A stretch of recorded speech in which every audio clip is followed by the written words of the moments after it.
My family abandoned me at a Colorado rest stop with $17 and a gas receipt. I built a new life from nothing. 15 years later, they came back begging. And I was the one who said no. I watched the dust settle behind Banks's truck as it disappeared down Highway 70. 22 years old, standing in a Colorado rest stop parking lot with nothing but the clothes on my back and $17 crumpled in my pocket.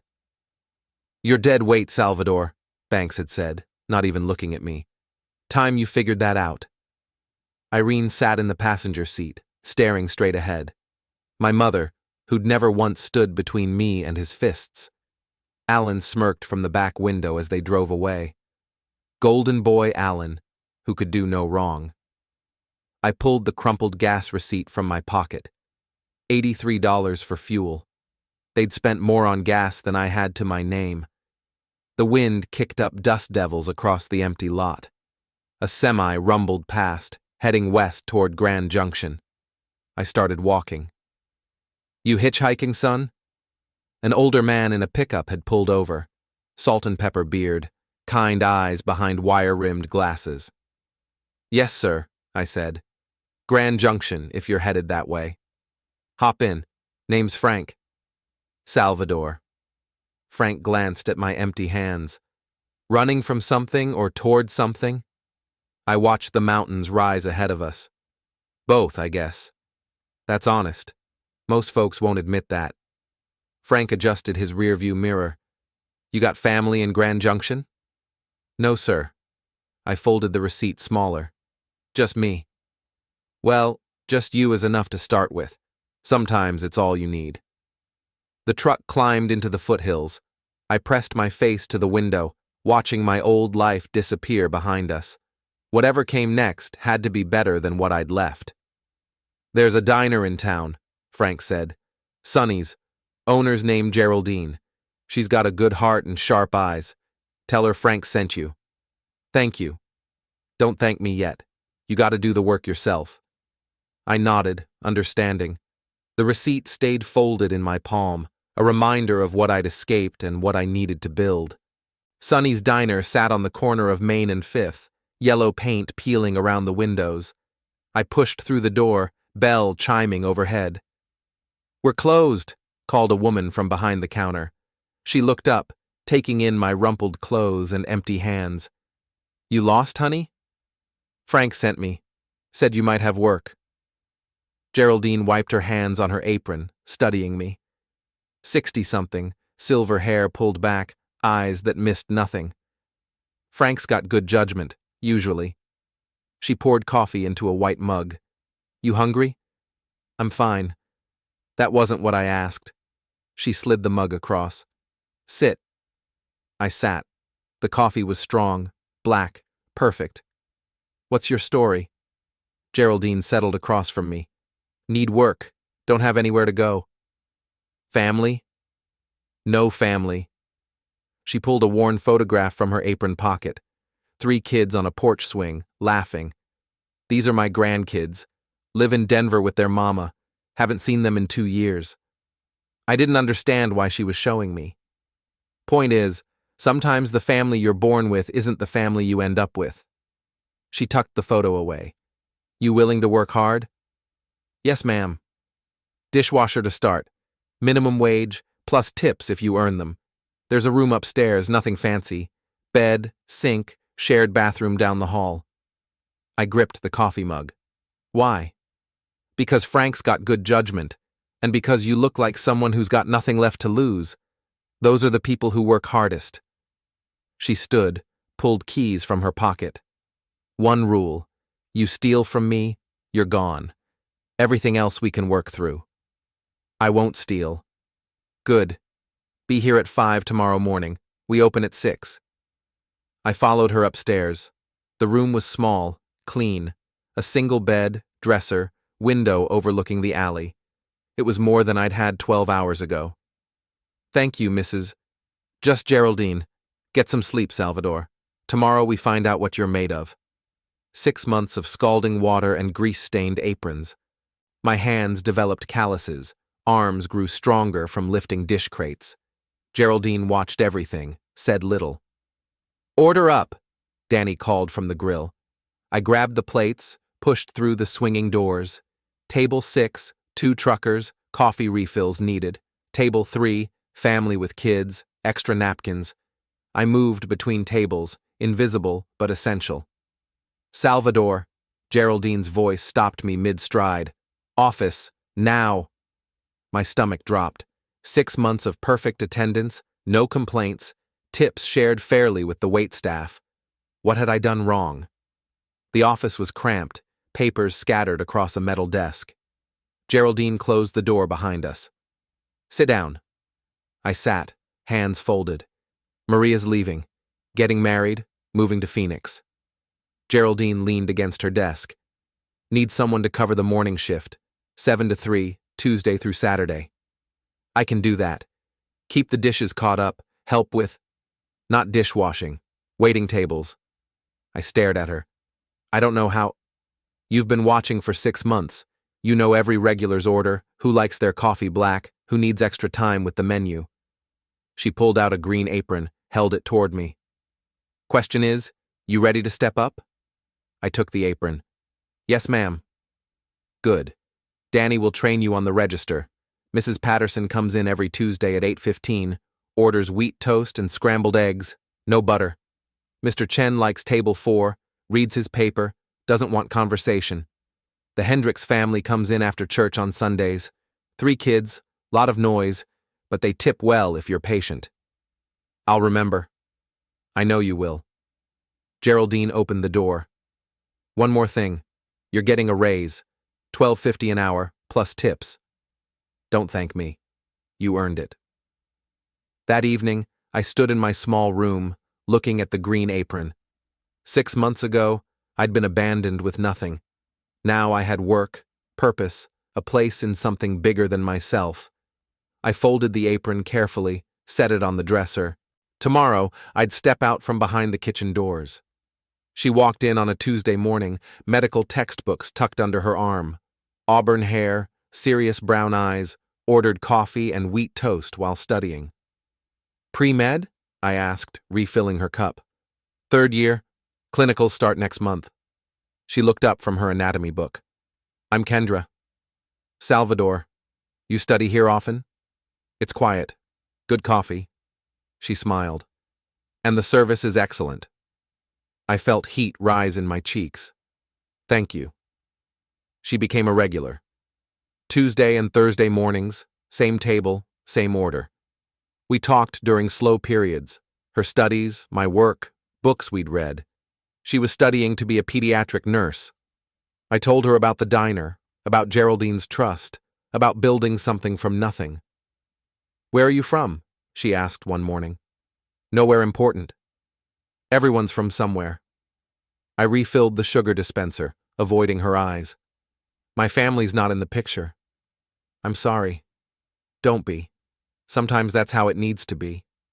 She studied my face. "You're building your own family now." "What do you mean?" "Geraldine talks about you like you're her son. The way you take care of the regulars, remember their stories. You're creating connections." 3 months later, she slipped a folded letter across the table during her morning study session. "What's this?" "Read it later," she said, cheeks pink. "When you're alone." I waited until my shift ended, climbed to my small room, unfolded the letter with careful fingers. "Salvador, I know we haven't known each other long, but you're the kindest person I've met. Would you like to have dinner? Somewhere that's not the diner? Kendra." I read it 3 times, then walked downstairs to find Geraldine. "I need to ask someone to dinner. Somewhere nice." Geraldine grinned. "About time. That girl's been sweet on you for months. What if I mess it up? Then you learn and do better next time. That's how it works." I called the number Kendra had written at the bottom of the letter. She said yes. 5 years married, 2 kids, and Geraldine finally ready to retire. She sat across from me in the diner's empty dining room, papers spread between us. "The building's worth more than I paid for it," she said. "Location's good, customer base is solid. You've been managing the day-to-day for 2 years now. I looked at the purchase agreement, the numbers that represented everything I'd worked toward. It's a lot of money, Geraldine. It's an investment. In yourself, in this place, in those babies of yours. Kendra bounced 3-year-old Elena on her lap while 6-month-old Miguel slept in his carrier. My family, real family, built on love and choice. The bank approved the loan, Kendra said quietly. We can make this work. I pulled the crumpled receipt from my wallet. 5 years old now, edges worn soft. $83 for gas, the last money my birth family had spent on anything involving me. What's that? Elena asked, reaching for the paper. Just something old, mija. I folded it carefully, put it back. Something that doesn't matter anymore. Geraldine pushed a pen across the table. Sign here, Salvador. Make it official. I signed my name, Salvador Reyes, owner of Sonny's Diner. The boy abandoned at a rest stop was gone. In his place sat a man with purpose, family, roots that went deep. Congratulations, Geraldine said, shaking my hand. You've earned every bit of this. That evening, after the kids were asleep, Kendra and I walked through our small house. 3 bedrooms, fenced yard, mortgage we could handle. Nothing fancy, but ours. Are you happy? She asked. I pulled her close. Happier than I ever thought possible. Good, because there's something else. She smiled, took my hand, placed it on her stomach. Number 3 is coming. I kissed her forehead, breathed in the scent of her hair. How did I get so lucky? Not luck. You built this. Every choice, every day of work, every time you chose kindness over bitterness. She was right. This life, this family, this success, I'd built it all from nothing. 15 years, 3 restaurants, a catering business, kids in high school and college. I was reviewing supplier invoices when Maria, my assistant manager, knocked on the office door. Salvador, there's someone here to see you. Says he's family. My pen stopped moving. What's his name? Alan Reyes. I set down the pen, walked to the office window. Alan stood in the dining room, older, softer around the middle, but still carrying himself like the golden child he'd always been. Send him back. Alan entered my office, took in the framed photos on my desk. Kendra, our kids, the restaurant awards, the newspaper article about our expansion. Nice setup, Salvador. Really nice. What do you want? He sat down, uninvited. Can't I visit my brother? You lost that right 15 years ago. Alan shifted, looked uncomfortable. Look, things have been tough. Banks died 3 years ago. Heart attack. Irene's in a care facility. Alzheimer's. I felt nothing. No sadness, no satisfaction. Just emptiness, where family feelings should have been. I'm sorry for your loss. Our loss. They were your parents too. I pulled the photograph from my desk drawer. Kendra and our 3 kids at Elena's high school graduation. Real smiles, real love, real family. These are my parents, I said, pointing to Kendra. This is my family. Alan leaned forward. We made mistakes. I get that. But family is family. No. Family is the people who choose to love you, who support you, who never give up on you. I stood up. You gave up on me at a rest stop 15 years ago. We were different then. You were exactly who you chose to be, just like I chose who I became. Alan's face reddened. We need help, Salvador. The care facility costs. There's the door. He stood slowly, anger replacing the false contrition. You always were ungrateful. Banks was right about you. Banks was a drunk and a bully, and you were his perfect son. I walked to the door, held it open. Goodbye, Alan. After he left, I sat alone in my office, looking at the photograph. Elena was starting college in the fall. Miguel had just gotten his driver's license. Carmen, our youngest, was captain of her soccer team. They would never know abandonment. They would never doubt their worth. They would never stand alone in a parking lot, watching their family drive away. I had broken the cycle, built something better, chosen love over blood. That was enough. Sunday dinner at our house. The table stretched to accommodate everyone. Kendra and me, our 3 kids, their partners, 2 grandchildren so far. Geraldine, now 82, sat at my right hand. More tamales, Abuela Geraldine?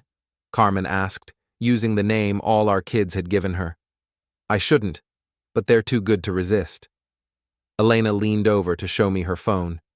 The new location is almost ready. Grand opening next month. Our 4th restaurant, this one in Denver. Elena would manage it, fresh out of business school, ready to carry on what we'd built. Nervous? I asked.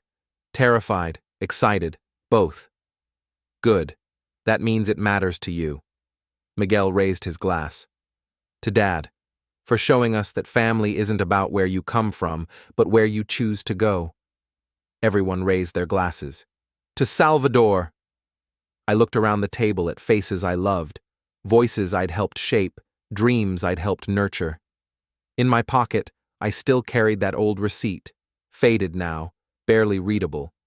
Not as a wound, but as a reminder. After dinner, I found the letter Alan had sent last month.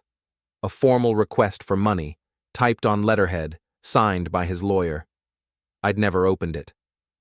I walked to the fireplace, struck a match, held the flame to the corner of the envelope. It caught, burned bright, turned to ash. Kendra joined me, slipped her arm around my waist. Any regrets? She asked.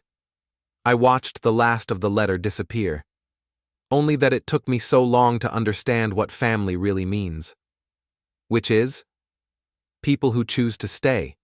People who build you up instead of tearing you down. People who see your worth when you can't see it yourself. Our youngest grandchild, Miguel's daughter, tugged on my pants leg. Abuelo, story? I picked her up, settled into my chair. Around us, our chosen family filled the house with laughter and conversation. This was home. This was family. This was everything I'd built from nothing. Once upon a time, I began, there was a boy who learned that sometimes the best families are the ones you make yourself.